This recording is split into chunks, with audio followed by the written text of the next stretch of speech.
ISL 2017, why this new rule could put foreign players off signing with ISL clubs. The Indian Super League, ISL, will undergo a makeover next season with the introduction of two new franchises.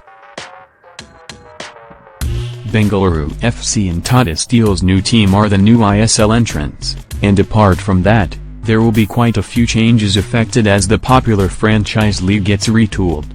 For a start, the duration of the league will increase. Until now, the ISL has been staged as a 3-month affair, but with the league attaining official Asian Football Confederation (AFC) status last month, it will now be spread over 5 months. Furthermore, a new cup competition format called the Super Cup is also in the pipeline as Indian football's top flight undergoes a structural change. Those changes, coupled with a few more, will have an impact on the way transfers in the ISL work, with clubs now being forced to cover all bases before approaching a foreign player. The number of foreign players in a starting 11 will most likely be reduced by 1 next season, as Indian players bag contracts like never before.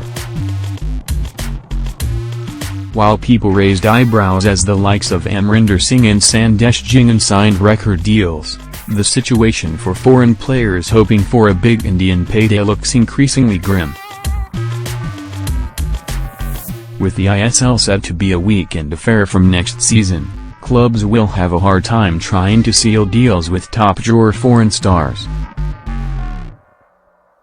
Besides, the introduction of the Super Cup as a cup competition for ISL clubs will result in teams recruiting their foreign players on contracts that will run for well over 6 months, which is where the problem arises. According to work permit rules in India, as explained by a local Bengal media report, it will be mandatory for foreign players who ply their trade for more than 6 months in the country to set up an Indian bank account. That will be an unwelcome prospect for players like Diego Furlan and Helder Postiga. Therefore, Indian football fans might have to make do with seeing lower-rung foreign stars henceforth. Clubs have already made it clear to their prospective signings about the new rules that might come into effect next season. However, to offset that inconvenience, the ISL is mulling a 20-day break during Christmas in the league's next installment, or even allow the foreign players a period of rest between the season. That has only been proposed and nothing has been finalized as yet. So far, only a handful of foreign players has been signed by the ISL franchises, with no club going full throttle as things stand. FC Goa have announced Bruno Pinheiro's transfer, while FC Pune City confirmed Emiliano Alfaro's arrival at the club earlier today.